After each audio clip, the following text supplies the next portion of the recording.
美中之间呢，我们知道科技争霸是持续在进行当中哈。最新的发展是《金融时报》他们披露说，大陆的网络监管机关呢已经指示了阿里巴巴还有字节跳动这些公司停止购买辉达晶片，而这个型号是 RTX Pro 6000D 哈。黄仁勋还因此呢也对外表示说，他感到非常的失望哈，因为他一直很想这个保住中国大陆的市场。辉达也宣布了一个重要消息，这两天大家也是热烈的讨论哈，就是入股 Intel。那跟 Intel 呢展开历史性的合作，出资50亿美元呢。辉达出50亿美元，然后入股 Intel， 取得大约4%的股份。这个消息出来，当然对 Intel 来讲是注入了活水哈，这个股价一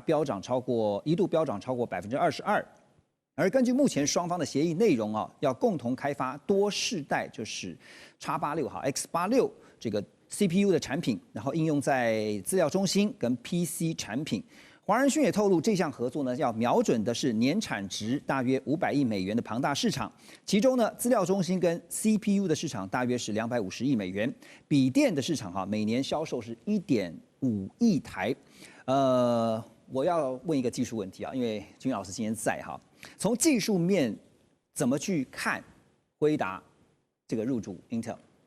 好，那其实如果先讲这个，我们必须要先看一个东西，就是既然这里面好几个名词嘛 ，CPU 是什么东西？CPU 我们一般中文把它翻译成所谓的这个中央处理器。对。那另外一个叫 GPU 就是我们讲的图形处理器的这个部分。对。那 CPU 我们简单讲就是一般以前我们在电脑运算的这个大脑的这样子的一个概念。那 GPU 呢，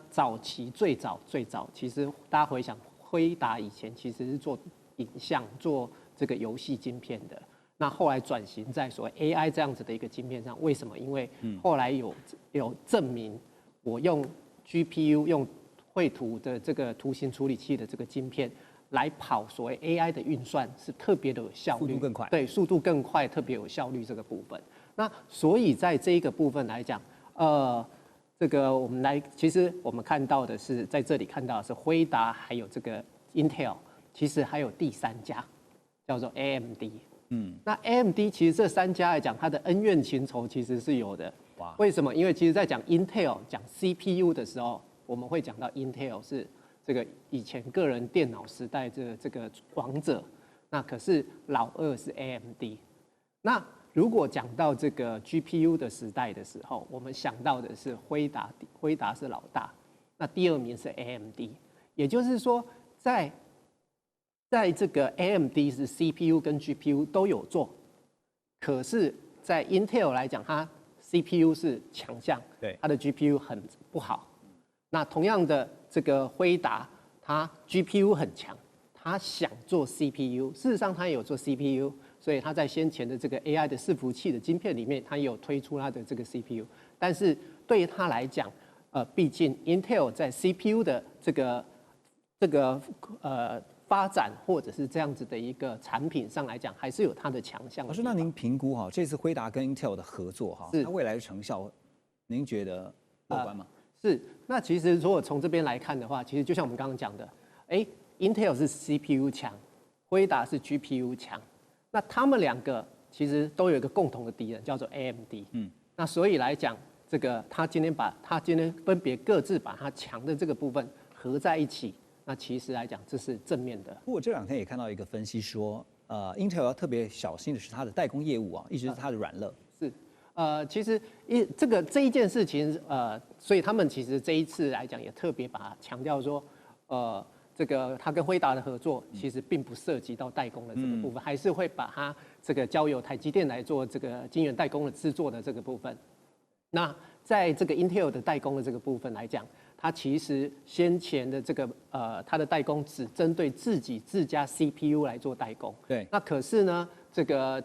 受限于这个制程能力上来讲，还是输给台积电。所以这个部分来讲，事实上来讲是它的这个软肋没有错。所以为什么我们会这样讲哈？就是因为其实这两天也讲说会不会影响到台积电哈？因为台积电主要做代工业务的哈。所以你在画面当中也可以看到，包括这次两个巨头，就是黄仁勋，另外一个呢就是 Intel 的这个执行长陈立武啊。陈立武是说呢，台积电一直都是辉达跟 Intel 长期的优秀伙伴哈，我们将会继续跟他们合作。黄仁勋说呢，台积电的制程技术、执行节奏、产能规模、基础设施，还有业务营运的敏捷性，他用了一个字来形容，他说 magic 啊，是充满了魔力的哈，实在令人赞叹。可是我们要问的是，到底这两巨头的合作，他们背后真正打的算盘是什么？安阳老师。就延续刚才张老师讲的哈，第一个 Intel 是非常聪明的一个公司啊，它是最早进中国设半导体厂的，然后他完全了解怎么在北京跟华盛顿做一个运作啊。那他这次拿了 SoftBank 2个 billion 的钱 ，SoftBank 有 ARM， 那拿美国政府9个 billion 的钱，拿 NVIDIA 5个 billion 的钱，我认为他下一步要去拿 Microsoft， 然后因为 Microsoft 有 Hyperscaler 跟 OpenAI， 那拿了以后基本上就很完整了哈。那陈默刚才讲的，这是一个强强联手，那你有 CPU 跟 GPU， 它里面要的是 architecture 跟 ecosystem。也就是一个半导体里面最重要的一件事情。那 Intel 有趣的是哈，将来刚才提到有关它的 foundry， 现在是它一个头疼的问题。可是你现在因为有美国政府，你有可能在美国政府鼓励的下头，要求美国 fabless 的公司你必须要踹 Intel 的 foundry， 是也有可能在美国政府的要求下、监管下，中国的 fabless 不能在台积电，可是可以在 Intel 的 foundry 下单，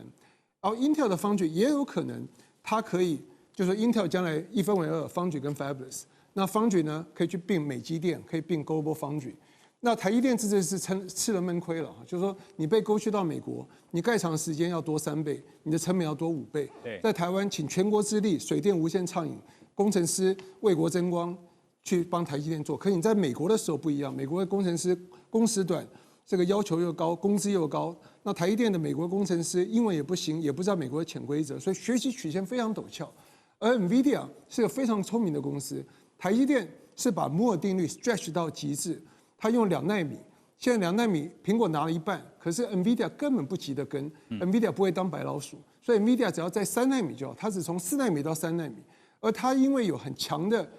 architecture 跟 ecosystem， 所以别人要跟它竞争，必须要跳到2奈米跟它竞争，所以 NVIDIA 成本又低，价格又高，拿3奈米打别人2奈米，大赚。对，所以最近有人说 Intel 好像是个洗3温暖一样哈，就是你记得吗？这个陈立武还之前被川普奚落了一顿，好，就他立刻辞职哈。为什么呢？因为在画面当中这位就是美国共和党的一位议员啊，参议员，他曾经就质疑说陈立武呢跟中国大陆企业的关联，还有呢包括陈立武前东家就是易华电脑所涉及的一些相关的案件哈。所以当时呢，川普就说，那这样的话，陈立武应该赶快就交出你执行长的职务。可是最近又听到说，陈立武真的是不错，人很好哈，这个继续的带领 Intel。日本吃过亏啊，蔡老师来告诉我们一下，日本的前首相田中角荣啊，曾经就被美国提供的资料被迫下台啊。这个日本学到的教训，你觉得有哪些值得大家参考？田中角荣这个人的话，跟我们台湾事实上有深切的关系啊，因为我们用2个手板，刚刚的第一个，稍微给各位观众看一下，我们看到1972年跟中华民国断交那个人就是田中角荣，他也去北京跟中华人民国建交，这是田中角荣。第二个的话，我们可能要看一下，他是首相，他的基本 data， 这个人叫田中角荣，他就是连续2任的一个首相，从1972年到1974年是日本国的一个首相。然后，他的问题点是在金钱的问题点。那金钱就是因为日本的全日空要买新的飞机嘛，要买新的飞机的话，总是说这个飞机怎么卖的话，这个就会有牵扯到钱的一个问题。但是田中角荣，因为他个人的一个个性，他的个性就比较海派，他是来自于尼加达那种土财主那地方，他就是有一个日本列岛改造论的一个人，然后把整个日本改造，所以他的思维就是钱嘛。钱嘛就是这样，很有钱就能解决问题。他很海派的，这个议员每次到他们东京的住宅就会给钱什么什么，而且他的女儿叫做田中真纪子啊，曾经在众议院有见过他1次啊，就是很凶悍的。但是被搞下来的，被搞下来，就是他对钱真的是蛮客气的，蛮客气就会给钱，所以在1974年他就下台，但是他希望能够再次的上升，他希望跟钱脱离关系，所以在1976年美国搞一个什么洛克希德事件，就是说你的这个全日空啦，有拿钱啊，有拿钱的话，那奇怪，好不容易说他想贪污是？对啊，想要洗清身份，你又给我搞这个的话，就没有办法上来。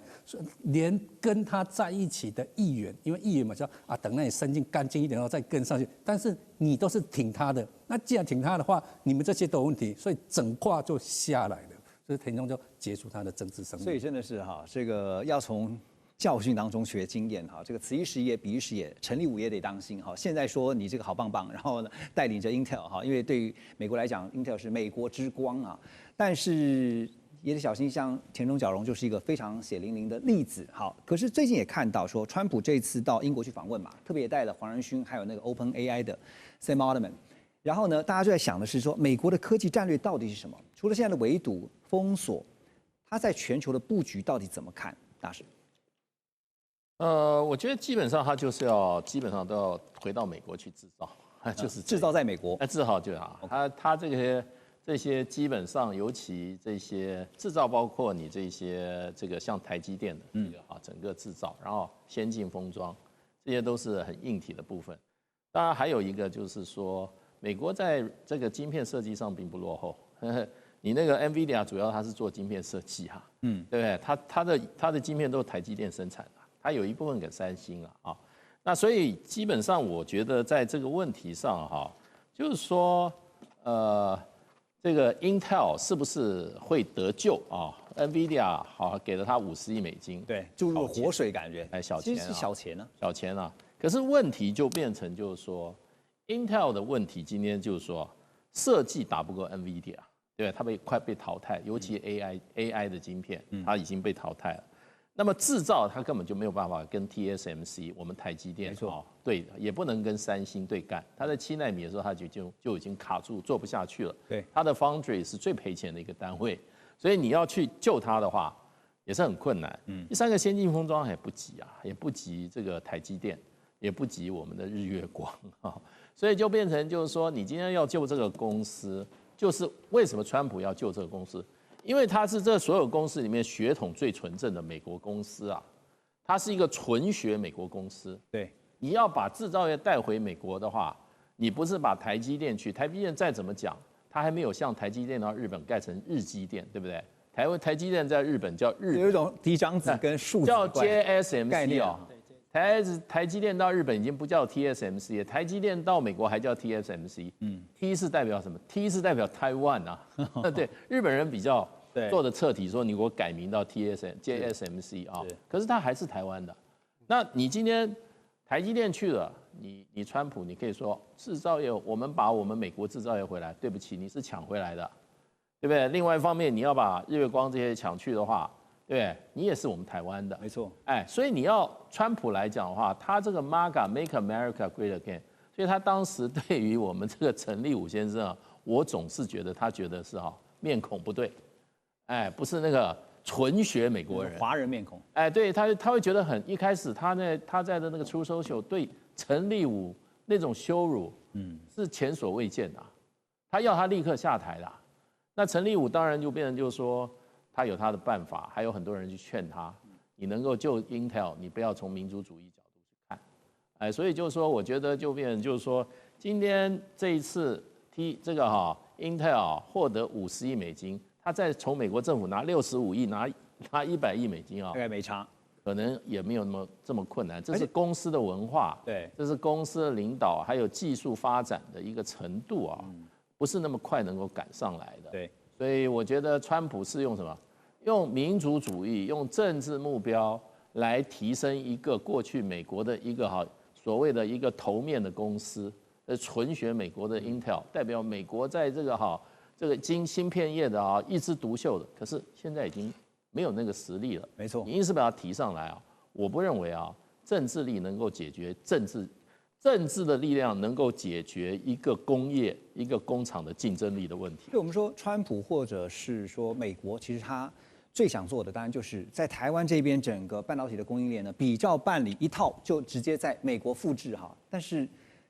很大的问题是，台湾的聚落跟美国那个地方幅员广大是完全不一样的这如果真的要落成的话呢，其实也得看川普在位置上面到底能够有多久。我们休息一下，马上回来。2025全球局势必须关注，中美赛局牵动地缘风险，连带影响台海两岸未来。寰宇全世界，关心全世界，权威分析，专业观察，客观立场。每周6日，请您准时锁定，一同关心全球大事的瞬息万变。